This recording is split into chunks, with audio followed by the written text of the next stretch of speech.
Camada 3, San Juan de Dios, 1996. Em 1996, uma série de acidentes de radioterapia ocorreu na Costa Rica, na unidade de radioterapia Alción 2 do Hospital San Juan de Dios, em São José. O acidente envolveu uma fonte de cobalto 60 usada em tratamento de radioterapia. Foi identificada uma superexposição acidental de pacientes tratados entre agosto e setembro de 1996. Durante a calibração realizada após a troca da fonte de cobalto 60, em 22 de agosto de 1996, ocorreu um erro no cálculo da taxa de dose, o que levou à superexposição grave dos pacientes. O erro foi detectado em 27 de setembro e os tratamentos foram interrompidos. Concluiu-se que, ao longo do período, 115 pacientes receberam uma dose excessiva de radiação, e destes, 13 morreram em decorrência de lesões comprovadamente relacionadas à radiação. Esse número não inclui mortes potenciais, suicídios e ex-pacientes incontactáveis, que se acredita poderem ter tido uma possível conexão estocástica com as superexposições. O Hospital San Juan de Dios era uma das principais instalações médicas que ofereciam serviços de radioterapia no país, em meados da década de 90.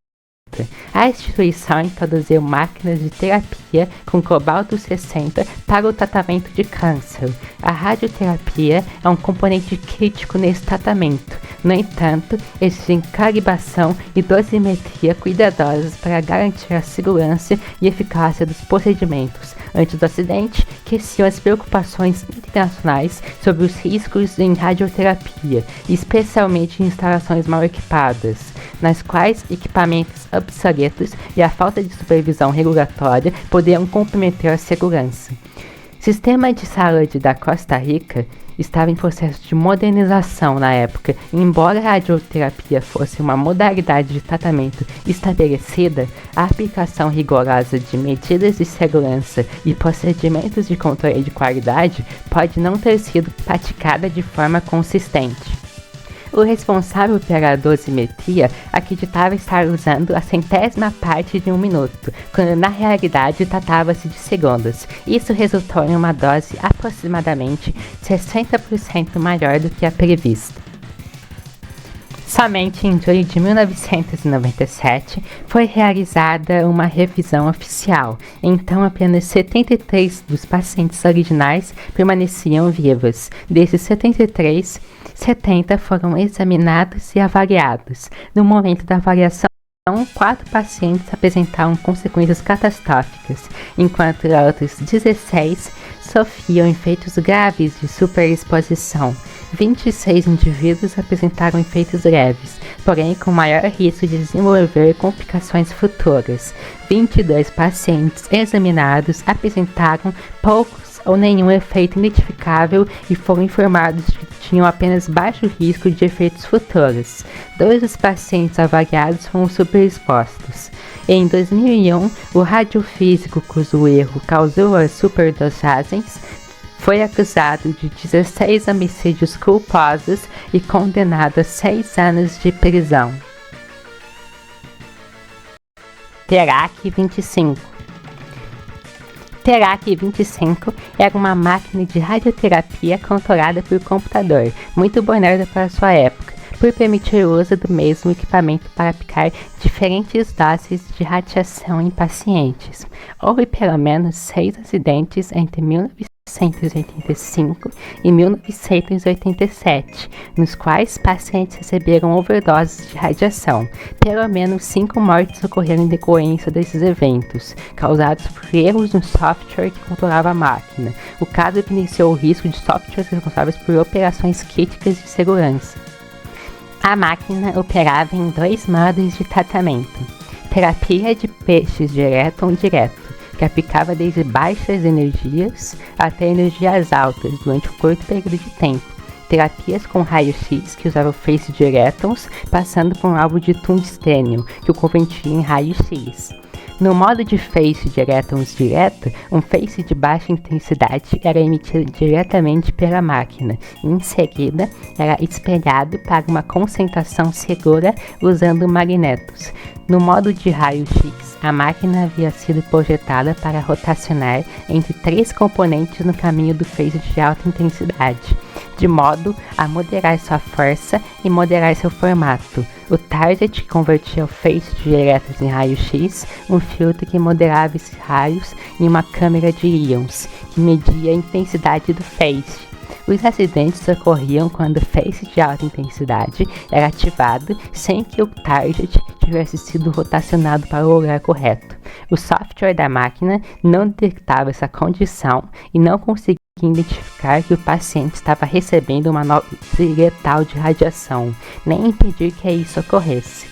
O feixe de alta intensidade, atingindo diretamente os pacientes, causava a sensação de um forte choque elétrico e a ocorrência de queimaduras. Em alguns casos, pacientes morreram pouco tempo depois devido à exposição excessiva à radiação.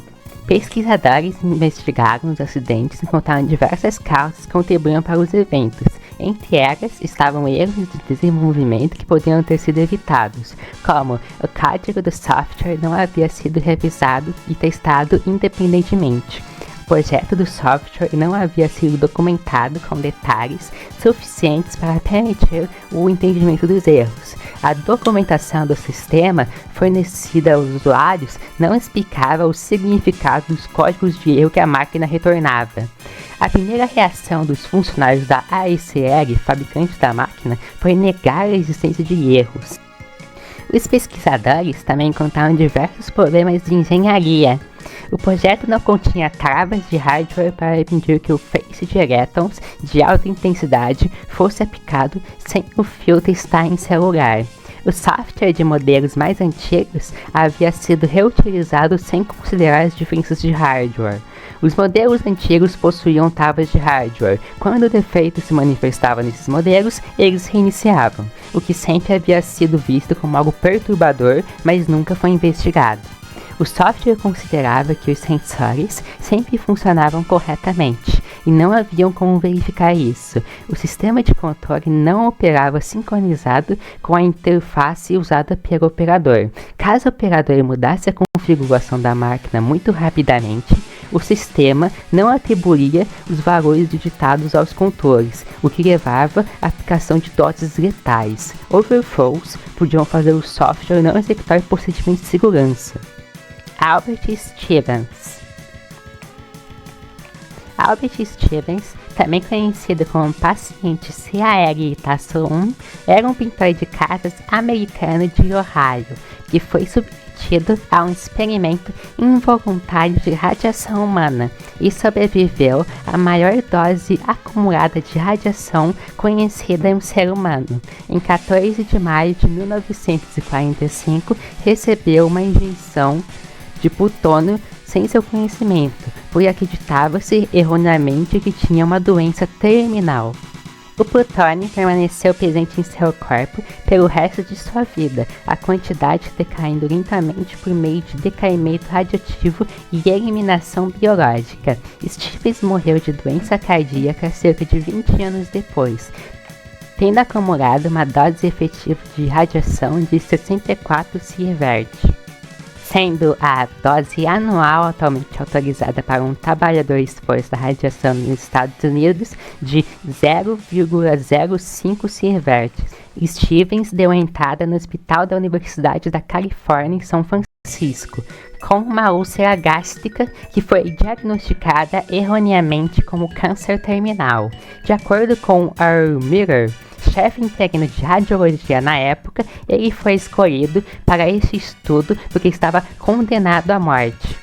O cientista do Laboratório de Radiologia de Berkeley, Dr. Kenneth Scott, teria transportado o plutônio até o hospital onde Albert Stevens estava tratando seu câncer, e Miller teria injetado o plutônio, porém, posteriormente, Miller acabou negando essa informação, o que é contrário ao que Kenneth Scott diz. Quando as amostras foram coletadas durante a cirurgia de câncer de Stevens, Earl Miller as levou para exames radiológicos. Scott coletou amostras de urina. Quando o patologista do hospital analisou os materiais removidos de Steven durante a cirurgia, chegou-se a uma conclusão surpreendente. Steven não tinha câncer. A evidência é de que os cirurgiões haviam removido uma úlcera gástrica benigna com inflamação crônica. A equipe do hospital reagiu com incredulidade. Não havia motivo para a cirurgia. Embora o tratamento da inflamação fosse extraordinário, também não havia intenção terapêutica para o experimento. Embora os cirurgiões digam que Stevens havia recebido a dose de plutônio para estudos especiais. Durante a internação no hospital, tanto um radiologista quanto um consultor cirúrgico concluíram que Albert provavelmente teve câncer, mas sugeriam que fosse feita uma gastroscopia para confirmar o diagnóstico. Os cirurgiões Stevens encontraram uma massa enorme, ulcerada e carcinomatosa que havia crescido em seu baço e fígado, metade do lobo esquerdo do fígado, todo o baço e a maior parte da nona costeira, linfonodos, parte do pâncreas e uma porção do mento foram removidos para ajudar a prevenir uma dissecação do câncer de Stevens, que na verdade ele sequer tinha. Cerca de 10 anos após a injeção, um radiologista notou degeneração bastante acentuada na região lombar de sua coluna e vários discos degenerados. O plutônio, assim como o rádio e muitos outros metais pesados, se acumulam nos ossos. Ninguém explicou a Stevens que ele jamais teve câncer, nem lhe revelaram que ele fazia parte de um experimento. Sua esposa e filha achavam que estavam usando como cobaia, mas que o tratamento experimental havia funcionado. Thomas Stevens, filho de Albert, sempre preenchia formulários médicos indicando que havia histórico de câncer em sua família, porque seu pai havia sido levado a acreditar que o tratamento para seu câncer havia sido efetivo. Após sua morte em 9 de janeiro de 1966, aos 79 anos, seus restos queimados foram enviados para o Centro de Radiobiologia Humana do Laboratório Nacional de Argonne em 1975, mas nunca foram devolvidos à capela, onde permaneceram de 66 a 75. Parte das cinzas foi transferida para o Repositório Nacional de Tecidos de Radiobiologia Humana da Universidade Estadual de Washington, que guardava os restos mortais de pessoas que morreram com radioisótopos no corpo. Em um estudo de 1975, com 18 pessoas que receberam injeções de plutônio nos experimentos do Projeto Manhattan, Albert Stevens demonstrou ter recebido de longe a maior dose nos ossos e no fígado. Acidente de Samut-Prakan. Foi um acidente radioativo que aconteceu entre janeiro e fevereiro de 2000. O acidente aconteceu quando uma fonte radioativa de cobalto-60, armazenada de forma insegura e sem licença, foi encontrada por catadores de sucata, que juntamente com um funcionário de um ferro velho, desmontaram, expondo-se sem saber, e outras pessoas, à radiação ionizante. Nas semanas seguintes, os expostos desenvolveram sintomas de síndrome da radiação aguda e buscaram atendimento médico. O Escritório de Energia Atômica para a Paz, OAEP, a agência reguladora nuclear da Tailândia, foi notificada quando os médicos suspeitaram de lesão por radiação. Cerca de 17 dias após a exposição inicial, o OAEP enviou uma equipe de resposta a emergências para localizar e conter a fonte radioativa. As investigações concluíram que a falha em garantir o armazenamento seguro da fonte de radiação foi a principal causa do acidente, que resultou na hospitalização de 10 pessoas por lesão por radiação, 3 pessoas mortas, bem como exposição potencial significativa de 1.872 pessoas. As operações de recuperação do material radioativo no ferro velho começaram na tarde do dia 19 de fevereiro de 2000, após planejamento e ensaios. Uma escavadeira foi usada para abrir caminho até o ferro velho e uma parede de chumbo foi colocada para ajudar a proteger os operadores da radiação. Pedaços de sucata metálica próximos à fonte foram removidos um a um, usando uma ferramenta de preensão para os pedaços maiores e um eletroímã improvisado preso a uma vara de bambu de 5 metros para os menores. Uma sonda de taxa de dose de radiação de alta faixa foi usada para examinar esses pedaços de metal em busca de radioatividade. Uma tela fluorescente foi usada para determinar a localização exata da fonte, mas a equipe teve que esperar que a cobertura de nuvens reduzisse a luz da lua o suficiente para enxergar adequadamente. A cápsula da fonte foi finalmente recuperada pouco depois da meia-noite e colocada em um container blindado. A fonte de cobalto 60 foi transferida para armazenamento na sede da OAEP. Levantamentos subsequentes constataram que a radiação no ferro velho havia retornado aos níveis normais de radiação de fundo. Durante o mesmo período, a OAEP foi informada sobre as 6 unidades de teleterapia no estacionamento, e uma equipe de investigação separada descobriu que uma das unidades estava sem um conjunto de gavetas. Confirmou-se que esta é a origem da fonte, e as 3 unidades foram removidas para armazenamento temporário em 21 de fevereiro de 2000. A origem da fonte radioativa mal armazenada foi rastreada até a KSR, que foi acusada de posse de substâncias radioativas sem permissão e multada em 15 mil baht tailandês, posteriormente pagando ao Tribunal Civil uma multa de 640.246 bahts tailandeses. A OAEP pagou como restituição 5.222.301 bahts tailandeses. O descarte da substância radioativa não foi notificada ao OAEP e foi feito de forma insegura e irregular. Fatores esses que deixaram o material propício a ser roubado. Um incidente semelhante ocorreu em 2008 também na Tailândia, na província de Ayutthaya. Uma fonte radioativa cerada de Césio-137 foi encontrada em meio à sucata vendida a um comerciante de sucata, que reconheceu o símbolo radioativo e notificou a OEP. Marrocos, 1984. Em março de 1984, em Mohamédia, próximo à Casa Branca, Marrocos, um cilindro de irídio 192, uma fonte de alta radioatividade usada em gama-fria industrial para radiografar soldas em uma fábrica/usina, foi separada de sua blindagem de proteção e perdida. Um trabalhador a encontrou e, sem saber do perigo, pois o objeto se parecia com um pedaço de metal comum, o levou para casa. Em decorrência disso, 8 pessoas morreram, o trabalhador e sua família, incluindo 4 crianças devido à hemorragia pulmonar causada por superdose de radiação. O objeto permaneceu na casa da família por cerca de um mês, expondo os moradores e familiares. A perda da fonte só foi percebida cerca de 80 dias após o início da exposição. 3 pessoas sobreviventes foram enviadas para o Instituto de Tratamento Curie, em Paris. Morte de Roman Tsepov. Roman Igorevich Tsepov foi um empresário russo e confidente de Vladimir Putin durante o período que Putin trabalhou na administração municipal de São Petersburgo. Tsepov era suspeito de corrupção e atividades criminosas. Em novembro de 1992, Tsepov detinha 60% das ações e Igor Khrushchev detinha 40% das ações da empresa de segurança Escolta do Báltico, que se tornou a maior empresa de segurança de São Petersburgo na década de 1990. A ideia de criar essa agência partiu do futuro guarda-costas de Putin, Viktor Zolotov, que mais tarde supervisou a agência como membro ativo da reserva.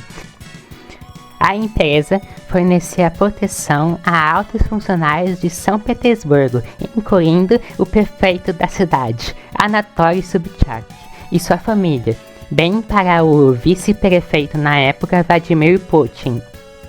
Neste papel, Tsepov também atuou como um intermediário entre Putin e os negócios, através do qual a Escolta Báltica coletava o dinheiro sujo. Ao mesmo tempo, a Escolta Báltica prestava serviços de segurança a vários líderes criminosos, em particular Alexander Marishev, o líder da gangue de Marishev, e sua família e várias figuras da gangue Tabov. Em 1994, Tchepov foi preso sob acusação de armazenamento ilegal de armas e drogas. Há rumores de que o verdadeiro motivo da prisão foi a cobrança de propina para garantir licenças de jogos de azar junto ao gabinete municipal de Vladimir Putin. A partir de 1993, houve 5 atentados contra Tchepov. Seu nome apareceu em diversas investigações criminais, a última delas em março de 1998, sob acusação de extorsão de $70 mil. Roman Tchepov entrou na clandestinidade e fugiu para a República Tcheca. Com a ascensão de Vladimir Putin ao poder, Tchepov tornou-se uma das figuras mais influentes na vida financeira e política de São Petersburgo. Ele participou da primeira cerimônia de posse presidencial de Vladimir Putin. A figura de Tchepov sempre ficou ligada a rumores relacionados à corrupção e criminalidade.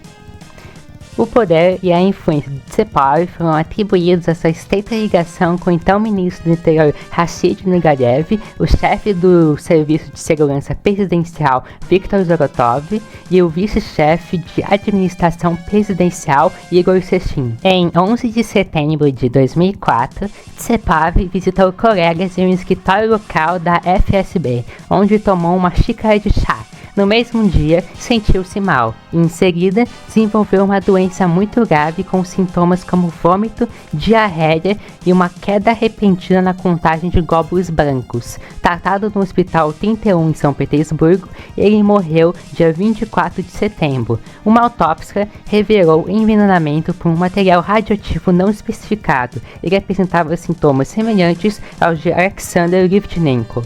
O caso de Alexander Litvinenko foi abordado na primeira camada do iceberg e é notável perceber a relação entre mortes com radiação e envolvidos politicamente com Putin.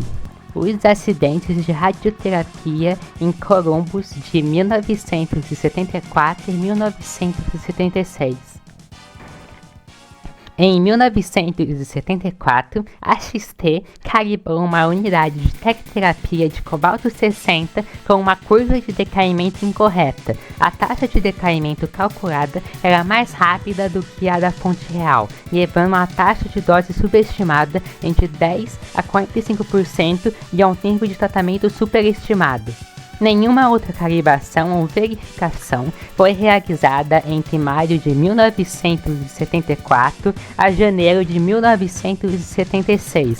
A XT posteriormente atribuiu o ocorrido às suas outras responsabilidades exigentes e projetos de alta prioridade no hospital. Em janeiro de 1976, pacientes começaram a reclamar do que seriam sintomas de superexposição à radiação.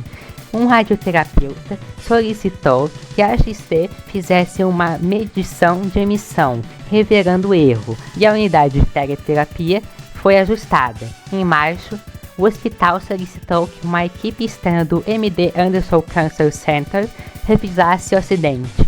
Após o acidente ter sido divulgado ao público em abril, a Comissão Reguladora Nuclear iniciou sua própria investigação. Durante as investigações, a XT atribuiu a alta saída medida a um sistema de medição defeituoso e produziu 10 documentos de calibração para apoiar essa teoria. Embora em investigações posteriores, ele tenha admitido que havia falsificado seus relatórios. 9 dos 10 relatórios de AXT foram considerados falsificados. Durante um período de 22 meses, 426 pacientes receberam doses excessivas significativas. Cerca de 300 pacientes morreram no prazo de um ano, principalmente devido a um câncer pré-existente. Dos 183 pacientes que sobreviveram ao primeiro ano, 88 apresentaram complicações graves imediatas relacionadas aos locais irradiados. 10 óbitos foram registrados posteriormente. Como resultado deste acidente, a Comissão Reguladora Nuclear emitiu extensas regulamentações sobre os requisitos de treinamento e os procedimentos de garantia de qualidade exigidos ao usar máquinas de cobalto-60. 102 ações judiciais foram movidas pelos sobreviventes e familiares dos falecidos. A XT foi demitida e desapareceu, mas foi posteriormente encontrado em Miami e prestou depoimento em 1977. Operação Crossroads consistiu em 2 detonações, cada uma com uma potência de 21 quilotons de TNT. Able foi uma bomba atômica detonada no dia 1º de julho de 1946, com o objetivo de testar os efeitos de uma arma de seu calibre ao ser detonada no ar, em cima do mar e da frota-alvo.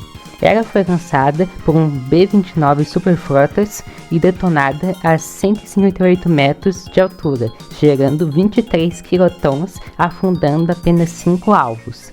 2 na hora, o teste gerou muito desapontamento, pois foram 5 entre 22 alvos que afundaram.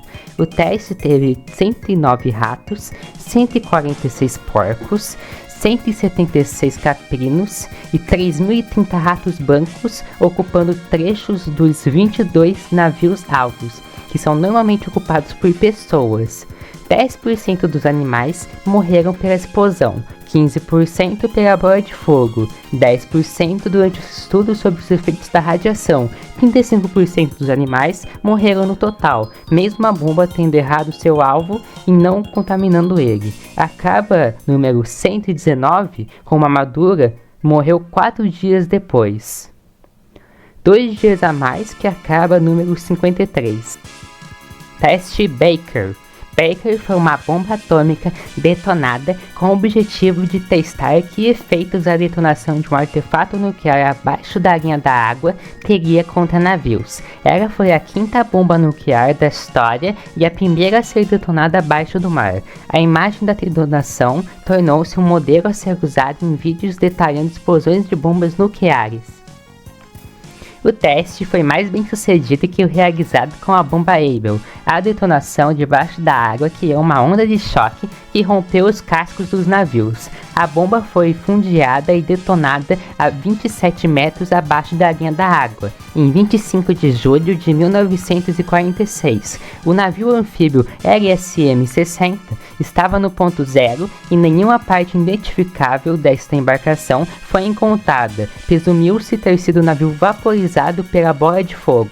Tal como ocorreu depois da detonação de Able, todas as embarcações em um raio de 1 km foram seriamente danificadas. Desta vez, foram atingidas por baixo. Depois do teste, procedeu-se à descontaminação da área, o que se provou ser mais difícil desta vez. Apenas 5 navios ficaram livres de radiação, os demais tiveram que ser afundados. Yanango, 1999. Ocorreu em fevereiro de 1999 no Peru. Envolveu um sondador que encontrou uma fonte de irídio-192 de gama fria industrial não blindada em uma hidrelétrica e aguardou no bolso. A exposição severa causou radiolesões graves, resultando na amputação da perna do trabalhador e contaminação de sua família. O irídio foi deixado em uma tubulação. O soldador pegou, colocou em seu bolso, resultando em graves níveis de radiação sendo irradiados em sua pele, causando a amputação de sua perna e expondo sua família, sua esposa e filhos a níveis menores de radiação. O acidente foi atribuído à falta de treinamento, falhas na proteção radiológica da empresa e falha na notificação de equipamentos ao Instituto Peruano de Energia Nuclear. Acidente de Mihama. Ocorreu em 9 de agosto de 2004 na central nuclear de Mihama, no Japão, que causou 5 mortes e ferimentos graves em 6 outras pessoas, todos integrados da central nuclear. As vítimas foram atingidas por escape de vapor não radioativo. O reator Mihama 3 tipo de reator e turbinas Westinghouse entrou em serviço comercial em 1º de dezembro de 1976, construído pela Mitsubishi Heavy Industries. Os reatores de Mihama equiparam as primeiras centrais nucleares construídas pela Kansai Electric, sendo reatores a água pressurizada. Um tubo que transportava água fervente e vapor superaquecido estava perigosamente corroído no 2º andar. Os funcionários disseram que a água fervente e o vapor fluíam pelo cano roto com aproximadamente temperatura de 142 graus Celsius. Foi causada por não haver uma refrigeração suficiente, algo que foi detectado na última inspeção de 1996, já havendo um aviso sobre isso. A ruptura foi identificada visualmente por ser significativa. As inspeções que deveriam ocorrer em 2003 foram atrasadas e deveriam ocorrer apenas uma semana depois do acidente. Kelly Crocker. Após um divórcio em 1971, que envolveu direitos de visita limitados, um homem do Texas, Kelly Andrews Crocker, expôs deliberadamente seu filho de 11 anos a material radiológico com a intenção de causar-lhe danos. O pai, em sua função de engenheiro de petróleo, tinha acesso ao Césio-137, pois era utilizado por sua empresa na indústria de poços de petróleo e gás. Em diversas ocasiões, o pai colocou cápsulas radioativas de Césio-137 na pele da criança, enquanto ela dormia. Em outra ocasião, deu ao filho fones de ouvido contendo as cápsulas radioativas. O menino desenvolveu erupções cutâneas, bolhas e lesões devido a essas exposições. O menino também sofreu perda de cabelo e castração induzida por radiação. Isso resultou na necessidade de 16 cirurgias, terapia de reposição de testosterona e insertos de pele. Em 1973, o menino foi diagnosticado com necrose por radiação com ulceração profunda indolente, um tendão morto e 2 testículos irreparavelmente danificados devido às exposições. O pai fugiu após ser condenado em 1975 pelos crimes de castração e desfiguração e em 1981 foi capturado após o FBI investigar o caso. Acidente de Ria. Aconteceu em dezembro de 2001, na Geórgia, quando 3 homens encontraram 2 fontes radioativas abandonadas perto da barragem de Engori. Os objetos eram partes de antigos geradores soviéticos chamados RTGs, que funcionavam com estôncio-90, um material altamente radioativo. Sem saber do perigo, os homens usaram os cilindros como fonte de calor durante uma noite fria na floresta, chegando a colocá-los próximos ao corpo. Poucas horas depois, começaram a apresentar sintomas graves, vômitos intensos e fraqueza, sinais típicos de síndrome de radiação aguda. Dias depois, surgiram queimaduras e feridas graves na pele. Os 3 foram hospitalizados e a Agência Internacional de Energia Atômica ajudou no tratamento e na recuperação das fontes radioativas. 2 homens sobreviveram após longos tratamentos e enxertos de pele, mas um deles morreu em 2004 devido às complicações causadas pela radiação. As fontes haviam sido abandonadas após o fim da União Soviética e não possuíam identificação ou símbolo de perigo. A AIA concluiu que o acidente ocorreu principalmente pela falta de sinalização e pelo abandono inadequado do material radioativo. Murmansk, 1993. Em 1993, a região de Murmansk, no noroeste da Rússia, enfrentava uma grave crise ambiental causada pelas atividades nucleares da Frota do Norte. A área era usada para armazenar e descartar resíduos radioativos e combustível nuclear de submarinos, gerando grande risco de contaminação no Ártico. Um relatório da organização norueguesa Perona denunciou a situação, destacando o perigo representado pelos submarinos nucleares e pelo descarte inadequado de lixo radioativo. Um dos maiores riscos era o navio Repse, apelidado de Chernobyl flutuante, que armazenava combustível nuclear gasto em condições perigosas. Também houve denúncias de práticas irresponsáveis na Marinha Russa, como afundar contêineres radioativos no oceano e casos de roubo de urânio altamente enriquecido por marinheiros. Em março de 1993, a colisão entre o submarino USS Goring e o submarino russo K-407 Novomoskovsk aumentou as preocupações sobre a segurança nuclear na região. Além disso, relatórios do governo de Boris Yeltsin revelaram décadas de despejo ilegal de resíduos radioativos nos mares do Ártico, especialmente perto da Nova Zemlya. O período ficou marcado pela negligência nuclear e pelos riscos contínuos de contaminação ambiental causados pelo desmantelamento e manutenção de submarinos nucleares. Esse foi o fim da camada 3 do iceberg de incidentes radioativos. Se você gostou, deixa o seu like e se inscreve no canal. Aceito doações via Pix e também estou vendendo cartas Pokémon para quem se interessar.